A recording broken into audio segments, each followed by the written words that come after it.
Donc bonjour Étienne. Salut Donc, Lionel. bonjour. Je te connais depuis un petit bout de temps sur Internet et Ouais. quand j'ai vu qu'il y avait des ateliers constituants qui s'organisaient sur Tout long. Toulon, j'ai sauté sur l'occasion et je me suis dit bah, il faudrait qu'on fasse un petit film là-dessus pour que les gens puissent voir À quoi ça ressemble? à quoi ça ressemble. Voilà. Donc Super, c'est une bonne idée. le but de la chose, c'est de filmer ton intervention Hmm. et de filmer les ateliers constituants après. Super, bonne idée. Voilà. Tu peux nous en dire un petit peu plus sur ce qui va se passer tout à l'heure? Alors, je ne sais pas exactement ce qui va se passer, mais normalement, après que j'ai introduit le truc pour expliquer aux gens l'idée théorique, ben, on passe aux travaux pratiques, quoi. Il faut que les gens s'y collent et écrivent eux-mêmes des articles. Alors, tout à l'heure, j'ai proposé à Laurence qu'on parle de monnaie, Mhm. parce que vraiment, je bosse beaucoup là-dessus et ça me paraît central et décisif pour beaucoup de choses ensuite.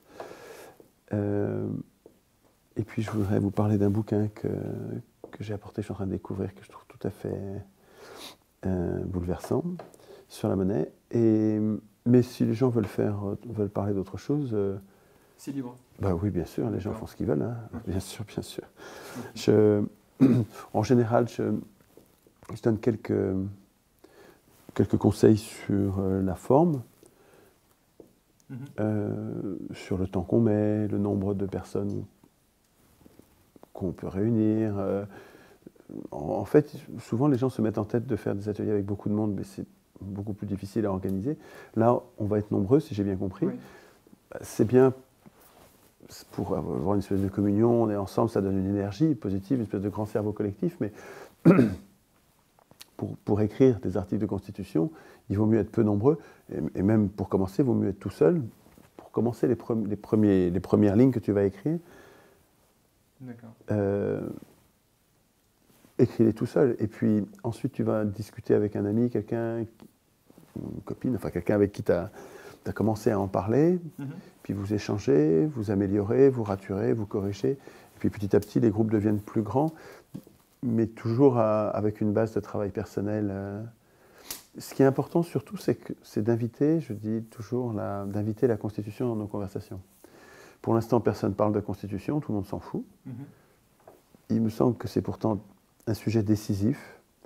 Il me semble que c'est parce qu'on a renoncé, on démissionne, consciemment ou pas, mais on démissionne du processus constituant, que les pouvoirs abusent et nous infantilisent. Mhm. Donc si on fera, je pense à l'éteindre, le téléphone Ouais. là. Et si on veut que ça change, il ne suffit pas de dire ben, je veux écrire la Constitution. Ouais, mais si tu t'es pas entraîné, Mhm. t'es pas cap, quoi, hein. Ouais. Donc il faut s'entraîner. Alors, Et c'est pas très compliqué, hein. au-delà de ça, on a mangé ensemble tout à l'heure et ce qui revenait dans la discussion, c'était se dire comment ça va se passer après, réellement. Imaginons que voilà, on est dans 5 ans, Hmm. on a écrit une constitution qui est superbe.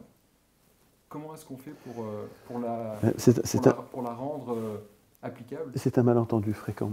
Euh, on a écrit une constitution, mais imagine si les choses se passent comme j'imagine, on va se passer le mot de proche en proche à la base sans avoir besoin des médias ou des puissants pour nous aider. Non, on se débrouille entre nous, on se passe le mot et on se met à faire des ateliers constituants. On va être des millions. Il faut qu'on soit nombreux, hein. Si on n'est pas nombreux, ça ne marchera pas. On va être des millions à discuter de la Constitution, mais on ne va pas écrire une Constitution, on va écrire des millions de Constitutions. Chacun va écrire de son côté. Alors, ce qui me fait penser que ça va marcher, c'est que quand je vois les gens qui réfléchissent à la Constitution, c'est qu'on écrit tous pratiquement la même chose. Il y a des options, il y a des variations, mais en gros, sur l'essentiel, c'est vraiment très, très souvent la même chose. Et donc, peu importe finalement la Constitution que tu vas écrire toi, que je vais écrire moi, ce qui compte surtout, c'est qu'on devienne constituant. La constitution que nous écrivons chacun n'est qu'un exercice comme un enfant qui fait des lignes d'écriture, mais ce n'est pas le texte qu'il écrit qui est important, c'est lui qui est en train d'apprendre à écrire. Mhm. C'est ça la mutation qui va tout changer. Et ensuite, comment ça va se passer? Ben, Dans le réel. dans le réel, Comment est-ce qu'on va rentrer dans le réel? alors, dans le réel, ça va être conflictuel parce que les Ah hommes oui, au pouvoir oui. sont comme des drogués. Et tu Je pense qu'ils vont se défendre. Et qui ne vont pas se laisser faire, voilà, ça c'est certain. Il n'y a pas besoin d'être grand clerc pour imaginer qu'ils vont faire comme les riches au Venezuela, chez Chavez. Tu sais qu'on parle d'une insécurité incroyable au Venezuela. Je pense que c'est simplement les riches qui sèment le chaos pour que les gens soient dégoûtés de cette insécurité et appellent de leur vœu l'ordre et la stabilité. Je pense qu'il y a beaucoup à craindre des plus riches dans une société. On peut imaginer que ce qu'on fait maintenant puisse être décrété illégal. Absolument. Oui, voilà, tout à fait. Ils nous traiteront de terroristes ou je ne sais quoi. Mais donc ça se passera pas calmement, mais ça se passera pas forcément de façon épouvantable. Je pense que les révolutions, quand elles sont violentes, c'est souvent parce qu'elles sont le fait d'un petit nombre et que le grand nombre, en fait, a beaucoup d'inertie et ne suit pas comme il faudrait. Et ça marche beaucoup mieux quand tu as toute la population qui s'insurge. Je pense à la révolution qui a eu lieu en Égypte, là. Je ne sais pas si tu as vu les images, tu avais tout le monde qui était dehors, mais alors tu avais partout dans le pays des rues noires de monde. Alors tu as tout le monde qui sort. Et là, je pense qu'il n'y a rien qui arrête ça. Il se passe des choses en Roumanie en ce moment. Ouais. J'ai pas l'analyse, je sais pas. Mais effectivement, nous ce qu'on en voit, c'est des photos de milliers de personnes qui se rassemblent. J'ai vu 200 000 personnes. Oui, mais 200 000 personnes, d'abord, c'est pas assez, de mon point de vue. Et puis surtout, si ces 200 000 personnes qui ne se sont pas entraînées sur ce que j'appelle la cause des causes, c'est-à-dire la cause première, principale, la cause causale, celle qui cause les autres, de notre impuissance politique, si on n'est pas concentré sur une cause commune, on est dispersé, donc affaibli, et on a beau sortir dans la rue, si on ne sait pas ce qu'on veut, ça génère une impuissance qui débouchera sur les mêmes anticonstitutions qu'autrefois. Donc je pense que vraiment, le fait de faire des ateliers constituants aujourd'hui devrait nous permettre d'avoir une cause commune lors de la prochaine insurrection. Alors, j'appelle pas à l'insurrection, juste je sais qu'il va y en avoir, parce que dans l'histoire des hommes, des insurrections, l'histoire des hommes est faite d'insurrections, les hommes n'arrêtent pas de s'insurger tout le temps. Toi, personnellement ? Et le fait que je sache pas exactement quand ça va être et sur quel prétexte, ne prouve pas que ça n'aura pas lieu. Et puis c'est sans importance pour moi. Peu importe le prétexte, ce dont je suis sûr, c'est que lors de la prochaine insurrection, si on ne s'est pas entraîné avant à écrire nous-mêmes la Constitution, on ne sera pas foutu de le faire et on prétendra jouer un match sans s'être entraîné comme des joueurs de foot qui se pointeraient à un match sans avoir jamais joué au foot. Maintenant, les mecs, entraînez-vous un peu. Donc il faut qu'on s'entraîne pendant qu'on est au calme, quoi. Pendant qu'on a du temps, qu'on n'a pas faim, qu'on a du boulot, des loisirs, des endroits pour se réunir, même les uns chez les autres. On a tout ce qu'il faut pour faire des ateliers et entraîner les voisins, en parler dans la rue, dans le métro, dans le bus, dans la rue, dans l'avion, enfin partout, quoi. Je t'ai entendu dire que c'était une volonté, qu'il y avait une volonté de créer la situation qui existe actuellement. Est-ce que tu ne verrais pas les choses comme une évolution naturelle de la société, qu'on serait en train de vivre l'évolution naturelle du capitalisme, de l'histoire, et que ça aboutit forcément Qu'est-ce qui serait une volonté ? Notre situation actuelle ? Notre situation d'impuissance ? Non, au niveau de nos dirigeants. C'est bien sûr le résultat d'une volonté. Je pense que les dirigeants... Beaucoup de gens pensent que c'est normal, qu'il n'y a pas de volonté, que c'est... Ah, que c'est dans l'ordre des choses. Que c'est dans l'ordre des choses. Que c'est la nature des choses. Que c'est l'évolution structurelle du capitalisme. Mais c'est possible que ce soit l'évolution structurelle du capitalisme, mais ça ne rend pas le processus exempt de causes. Il y a quand même des causes. C'est pas ce que je pense. Je pense moi aussi qu'il y a une volonté, mais c'est souvent l'argument que j'entends. C'est pas une volonté, c'est plein de volontés qui convergent. En fait, les riches, les puissants, les privilégiés ont des intérêts communs, ils n'ont même pas besoin de se parler. Ils savent bien qu'ils ont intérêt à ce que le peuple soit asservi au travail, qu'il n'ait pas trop de temps libre, parce que sinon il va commencer à bouger, la cariatide, comme disait Victor Hugo, va remuer et protester. Donc les travaux forcés font partie des outils de domination, et ils n'ont pas besoin d'en parler entre eux, ils le savent très bien. Et il ne faut pas donner trop de temps aux gens, ni trop de loisirs, il ne faut pas les émanciper d'un revenu en donnant par exemple un revenu universel, surtout pas, on va leur donner un revenu universel tout petit pour qu'ils aient encore besoin de travailler. Enfin bon, tous ces gens-là ont besoin... C'est l'analyse de Franck Lepage que j'ai vue sur Internet aussi. Ouais, c'est un type bien, Franck, vraiment. Alors, moi je le rejoins, mais pas pour les mêmes raisons. Mais il dit tellement de choses qu'on peut très bien être en désaccord sur certains points et en accord sur d'autres. Mais donc les causes, si la question c'est sur le grand complot, je ne pense pas qu'il y ait de grand complot, mais par contre il y a un vrai complot des élites, c'est sûr. Enfin, ils crèvent les yeux, se voit comme le nez au milieu de la figure. Les privilégiés font tout ce qu'ils peuvent pour garder leurs privilèges, rester impunis et maintenir les autres dans leur impuissance et leur pauvreté. Bon, et ça fonctionne. Mais nous y sommes pour beaucoup, c'est-à-dire que vraiment les puissants font ce qu'on leur laisse faire. Hein. C'est la boétie, le discours, la servitude volontaire. Ils sont grands parce qu'on est à genoux. Et donc l'idée des ateliers constituants, c'est précisément de se relever. Et peu importe en fait que ce soit un complot ou des complots, peu importe, ce qui est sûr, c'est que dans un peuple devenu constituant, à force de s'entraîner là, dans un peuple devenu constituant, je pense qu'il n'y aura plus de place pour le capitalisme. Ce ne sont plus les marchands qui voteront les lois. La finance, tu veux dire? Non, les grands marchands. Alors la finance, oui, parce qu'in fine, les grands marchands sont surtout les marchands d'argent. Mais il n'y a pas que les grands marchands, les marchands d'armes aussi, les grands industriels, toutes les multinationales, toutes les grandes structures. Toutes les trop grandes structures sont, je pense, ontologiquement, dans leur être, dans leur nature, ennemies de l'humanité. C'est-à-dire que c'est comme des cancers, ça devient trop gros. Et c'est vraiment à nous comme au début du XXe siècle, hein, les humains, on savait très bien ce qu'il y avait à craindre des grandes structures. Et les lois antitrust aux États-Unis étaient soutenues, très populaires, soutenues par des gens, des acteurs politiques qu'on appelait populistes. Mais oui, mais c'était bien d'être populiste. Et qui découpaient en petits morceaux les grandes entreprises. Mais bon, comme tout ça se passait dans un environnement juridique qui était globalement impulsé par les plus riches, par le mécanisme, je pense, de l'élection, du faux suffrage universel.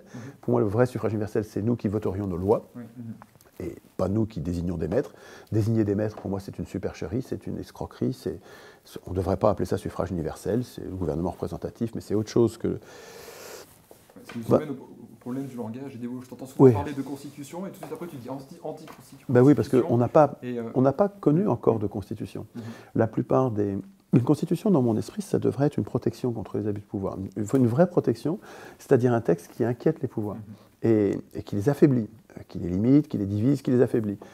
Et qui garde l'initiative, qui laisse l'initiative aux gens normaux pour reprendre la main s'ils ne sont pas contents de leurs représentants. Or, ça n'existe pas, des constitutions comme ça n'existe pas. Il n'y a que des anti-constitutions qui sont des prisons. Mais pour une raison, à mon avis, simple, alors je me trompe peut-être, mais vraiment j'ai l'impression d'avoir trouvé quelque chose d'important. Je pense que c'est parce que les anti-constitutions, ces textes-là, ces textes qui ne sont pas des constitutions, ont précisément été écrits par ceux qui devraient la craindre. Bon ben, voilà, c'est pas besoin, c'est facile, quoi. Hein.